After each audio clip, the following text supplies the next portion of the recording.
Assalamualaikum warahmatullahi wabarakatuh. Kembali lagi dengan saya Intan Efrin Guci, berasal dari Prodi Administrasi Pendidikan, Fakultas Ilmu Pendidikan Universitas Negeri Padang. Baiklah, pada video kali ini saya akan mempresentasikan hasil analisis saya terkait video pembelajaran yang telah disampaikan oleh Bapak Dr. Hanif Al-Kadri, tentunya pada mata kuliah Komunikasi Organisasi. Baiklah, tema kita atau materi kita pada kali ini yaitu distorsi pesan dalam komunikasi organisasi. Kalau kita berbicara tentang distorsi, berarti berbicara tentang gangguan yang terjadi pada proses komunikasi yang organisasi yang kita lakukan, sehingga pesannya menjadi blur atau justru terjadi miskomunikasi, atau apa yang kita sampaikan, apa yang sang komunikator sampaikan itu menjadi berbeda ketika diterima oleh lawan bicaranya atau si komunikan. Nah, artinya berbeda dan menjadi tidak efektif serta tidak tercapai tujuannya dengan baik. Tidak hanya sekedar mengurangi keefektifan komunikasi atau tidak tercapainya bagian-bagian sentral, tetapi hampir secara keseluruhan. Akibat gangguan itu, kadang-kadang tujuan dari komunikasi itu dilaksanakan menjadi tidak terwujud. Ini bisa menjadi sangat mengerikan ya guys, apalagi kalau kaitannya dengan lembaga atau organisasi. Teman-teman sekalian, nanti kita juga akan melihat apa-apa saja yang menyebabkan terjadinya distorsi serta gangguan-gangguan dalam proses komunikasi. Memang ini sangat banyak sekali, seperti segala hal yang menjadi titik sentral sebuah komunikasi ini bisa menjadi penyebab terjadinya sebuah distorsi. Makanya perlu diwaspadai. Dan kuncinya ada pada sumber informasi. Siapa itu? Itu kita tentunya ya, sebagai sang komunikator. Sekarang coba kita lihat secara sederhana distorsi dalam menyampaikan dan menerima pesan. Titik pertama distorsi itu adalah dalam proses penyampaian atau transmisi pesan. Berarti pada si pelaku, pada subjek, pada sang komunikator. Ada yang namanya hambatan fisik, bahwa gangguan terjadi akibat hambatan fisik, misalnya seperti jarak antara saya sebagai komunikator dengan lawan bicara saya atau sang komunikan. Atau ketika kita berada di kelas, misalnya di ruangan kelas yang begitu besar, sementara jarak saya sebagai komunikator dengan audiens saya itu sangat jauh. Ada yang dekat, ada yang jauh. Nah, jadi antara pengirim dan penerima pesan jaraknya cukup jauh, atau ruangan yang tidak kedap suara, sehingga gangguan-gangguan atau noise-noise dari luar dapat menyebabkan terhambatnya proses penangkapan pesan secara sempurna oleh si komunikan. Seperti yang mahasiswa yang duduk di paling belakang itu harus dimasuk kategori oleh si komunikator, bagaimana supaya terdengar oleh siswa yang berada di bangku paling belakang atau audiens yang berada di bangku paling belakang. Maka dari itu kita sebagai sang komunikator, kalau segini ruangannya, berarti seberapa besar kapasitas suara yang harus kita keluarkan. Kenapa? Karena jarak dia dengan mahasiswa atau audiens yang paling belakang harus masuk dalam kategori perhitungan juga, agar semua informasi yang disampaikan tersampai dan dapat diterima dengan baik oleh seluruh orang yang berada di ruangan tersebut, termasuk pada bagian belakang. Akan tetapi pada kenyataannya tidak semua manusia, tidak semua komunikator itu mengerti dan paham akan persoalan-persoalan ini. Dan inilah penyebab terjadinya sebuah distorsi. Nah, jadi jangan menyalahkan anak atau peserta didik ataupun orang lain kenapa mereka tidak daya tangkapnya itu menjadi sangat lemah, tidak mengerti dengan apa yang kita sampaikan. Karena ingat, adanya distorsi yang kadang-kadang menyebabkan atau penyebabnya adalah dari kita sendiri atau kita sebagai komunikator. Nah, persoalan-persoalan tersebut kemudian ada pembagiannya. Yang pertama yaitu distorsi dalam penyampaian atau transmisi pesan. Nah, ini akibat Dari komunikator juga bisa dilihat dari saluran distribusinya yang begitu panjang dalam organisasi. Misalnya soal struktur, jenjang struktur organisasi atau birokrasi yang begitu bertele-tele, seperti informasi dari A harus disampaikan dulu kepada si B, lalu ke sana dulu, ke sini dulu, yang sehingga dapat ada bagian-bagian informasi yang putus akibat panjangnya transmisi tadi. Nah, jadi semakin panjang saluran distribusinya, semakin memungkinkan terjadinya gangguan, sehingga efektivitas sebuah komunikasi kemungkinan terhambat. Yang kedua yaitu distorsi dalam menerima pesan. Untuk penerima pesan juga kadang-kadang menjadi penyebab terjadinya distorsi yang cukup besar. Misalnya hambatan fisik si penerima pesan, yaitu dari contohnya seperti suasana kerja yang tidak nyaman, sinar lampu yang terlalu terang atau redup, ruang kerja yang panas, sirkulasi udara yang tidak enak dan sebagainya, bahkan termasuk kondisi kesehatan si penerima pesan yang kurang baik atau pikirannya sedang galau atau pusing dan sebagainya. Nah, ketika kita berbicara dengan bahasa lawan bicara yang seperti ini, dengan kondisi fisik dan pikiran yang sedang tidak bagus atau tidak sehat, maka kadang-kadang bisa menjadi gangguan, di mana kita sudah panjang kali lebar menjelaskan kepadanya, namun pikirannya entah kemana-mana atau terlalu sibuk dengan keadaannya sendiri, maka ada tuntutan dalam komunikasi. Efektif itu si komunikator harus jeli dalam melihat siapa lawan bicara mereka dan dalam keadaan apa mereka pada saat komunikasi berlangsung. Karena kalau tidak intens dan selektif dalam melihat kondisi ini dapat memicu terjadinya distorsi dan itu sangat merugikan tentunya.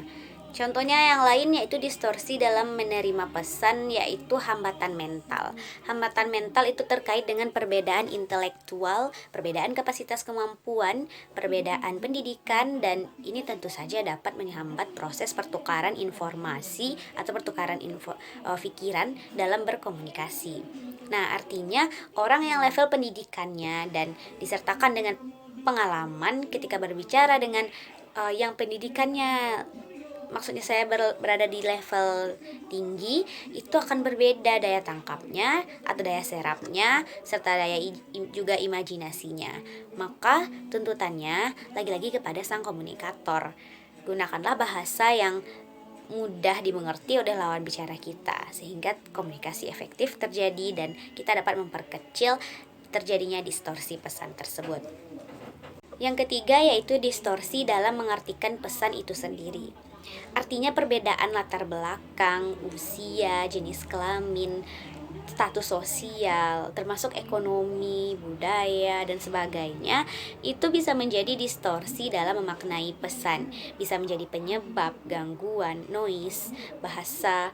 Setiap kita bisa menjadi melihat pesan itu berbeda.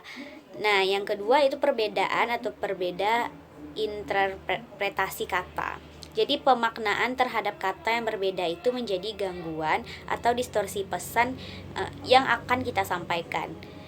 Jadi jangan biarkan multi makna terhadap satu kata, sehingga setiap orang menginterpretasikan dengan cara atau pandangan mereka yang berbeda-beda pula. Teman sekalian, pertanyaannya adalah bagaimana distorsi pesan itu dikurangi atau dihilangkan? Atau ada nggak cara untuk mengurangi distorsi dalam komunikasi di sebuah lembaga atau organisasi? Ya pasti ada tentunya. Ada solusi, ada strategi yang bisa dipakai. Dan ini memang butuh energi yang cukup, khususnya untuk si komunikator. Supaya distorsi itu bisa diantisipasi, diperkecil, bahkan dihilangkan. Agar komunikasi organisasi tercapai sesuai dengan tujuan dan sasarannya, maka organisasi, perusahaan, atau lembaga itu harus mengupayakan banyak hal. Misalnya dalam hal persepsi antara pengirim dan penerima pesan harus disamakan pemahamannya. Lalu strateginya apa? Caranya apa? Ya banyak caranya. Berarti strateginya adalah ketika akan melakukan komunikasi seperti seseorang dengan kliennya, itu harus diolah dan dicari dulu. Kita akan bicara dengan siapa? Kapasitasnya apa? Bagaimana tingkat pendidikannya? Bagaimana bahasa yang harus digunakan sehingga mereka mengerti? Yang pertama tadi persepsi, lalu ada yang kedua yaitu presisi. Ini dilakukan untuk menghindari berbagai kesalahpahaman antara sang komunikator dengan komunikan. Nah, hal yang harus tepat disampaikan mengenai gambar, grafik dan sebagainya. Jadi harus ada presisi yang jelas. Yang ketiga yaitu kredibilitas. Orang-orang yang akan menerima pesan harus dapat dipercaya akan memahami inti pesan. Semakin tinggi tingkat kredibilitas seseorang, maka semakin tinggi atau meyakinkan seseorang itu untuk mempercayai pesan atau informasi yang akan disampaikan. Nah, sementara itu semakin tidak kredibilitaslah seseorang, maka betapapun informasi yang benar, betapapun terpercayanya informasi yang disampaikan, maka Anda tak akan pernah dipercaya oleh orang lain. Cara lain yang bisa ditentukan oleh perusahaan atau lembaga adalah dengan melakukan pengendalian dari si pengirim. Artinya gini, bahasa yang disampaikan akan membuat tertawa, menangis, berpikir lebih tenang, mengambil tindakan tertentu, sedih dan kesal, serta sebagainya, sehingga apa yang menjadi tujuan kita diterima dengan jelas dan baik oleh mereka. Kadang-kadang ada hal yang harus kita sadari dalam konsep distorsi pesan dalam proses komunikasi, yaitu Tuhan menciptakan kita dengan 2 telinga dan 1 mulut, yang artinya Tuhan meminta kita untuk lebih banyak mendengar daripada berbicara. Akan tetapi kebiasaan manusia pada hari ini itu lebih suka berbicara daripada mendengarkan, seakan-akan paling pintar dan mengerti, memaksakan kehendak untuk didengarkan daripada mau mendengarkan orang lain. Nah, dan di sini adalah kemungkinan terbesar terjadinya distorsi pesan itu, karena ketidakinginan untuk melibatkan diri untuk menghargai seseorang dalam hal mendengarkan. Nah, kita hanya mau untuk didengarkan, tetapi tidak mau melakukan kegiatan sebaliknya, yaitu mendengarkan orang lain. Sementara itu, komunikasi efektif terjadi apabila kedua belah pihak memainkan peran yang sama. Nah, ketika organisasi mengadakan presentasi misalnya, maka dari sisi penerima pesan, pembicara sebagai pemberi pesan harus memperhatikan banyak hal supaya Anda didengarkan. Yaitu hal-hal yang harus Anda perhatikan, yang pertama yaitu mendengarkan isi. Pada umumnya, setiap orang bisa dengan cepat menentukan hal ini. Artinya kita hanya memahami hal-hal penting atau hal pokok sebagai pendengar dari pesan tanpa mempedulikan orang yang mempresentasikan setuju atau tidak. Yang kedua yaitu mendengar kritis, yaitu kita atau Anda sebagai pendengar dituntut memahami sekaligus mencoba untuk mengevaluasi arti pesan dari pembicara atau lawan bicara. Artinya kita memperhatikan dengan menggunakan panca indera yang lebih banyak karena ingin menggali dan menganalisis secara kritis.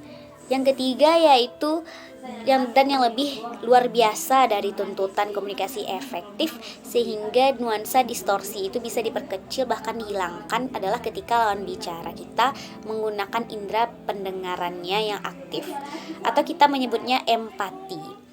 Empati yaitu memahami perasaan, kebutuhan, keinginan pembicara serta mengandaikan diri seolah-olah berada di posisi mereka. Itulah yang ketiga, empati.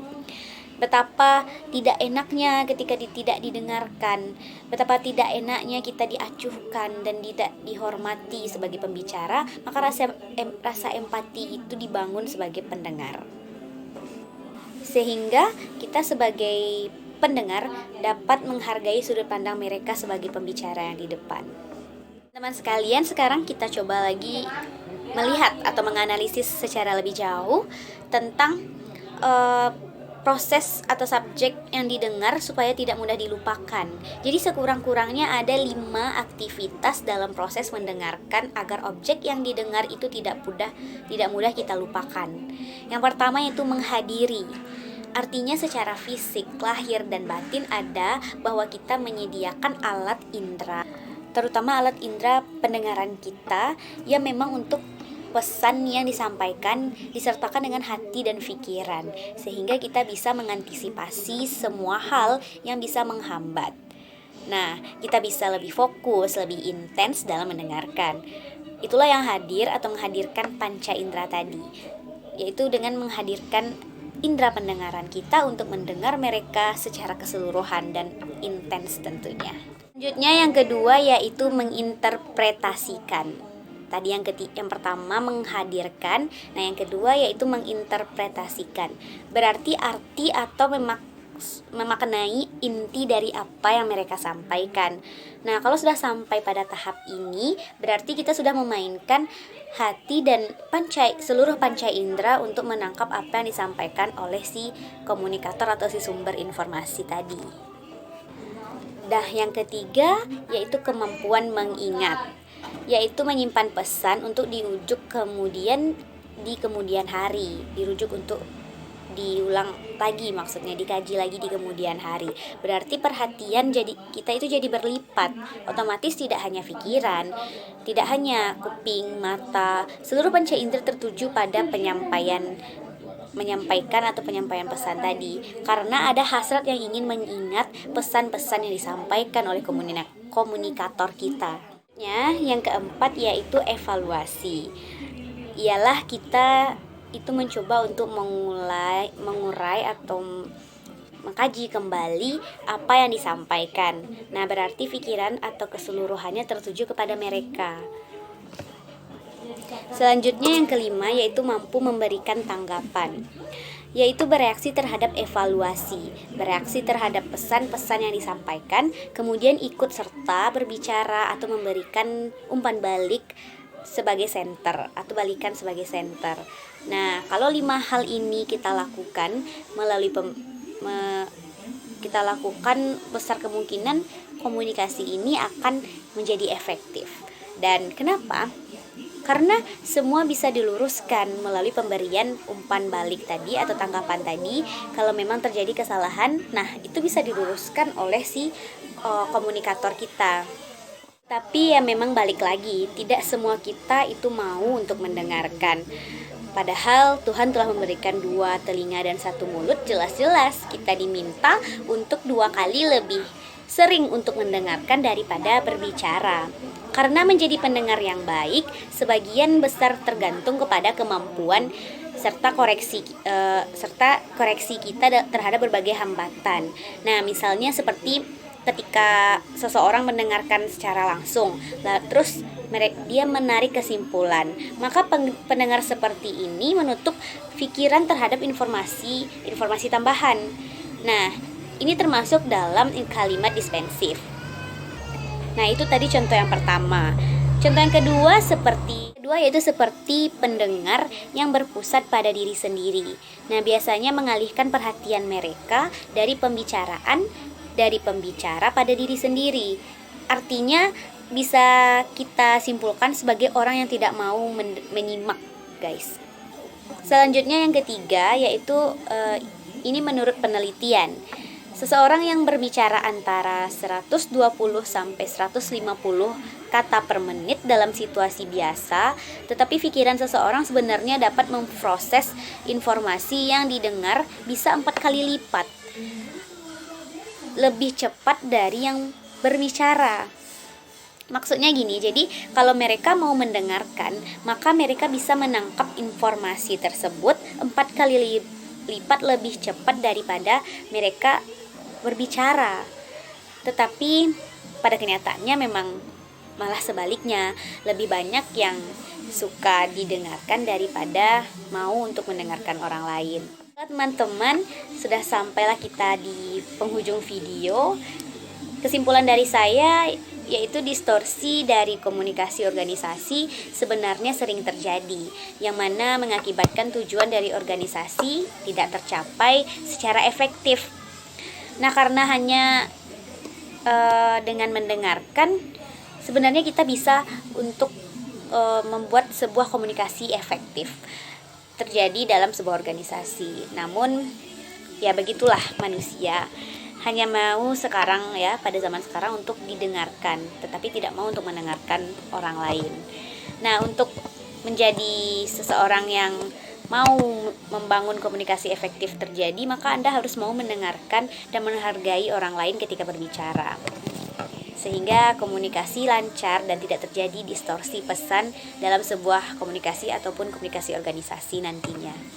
Baiklah teman-teman semua, sekian yang dapat saya sampaikan. Jika ada kekurangan, kesalahan kata, mohon dimaafkan. Saya Intan Efrin Guci undur diri. Saya akhiri dengan wabillahi taufik wal hidayah. Assalamualaikum warahmatullahi wabarakatuh. Dadah.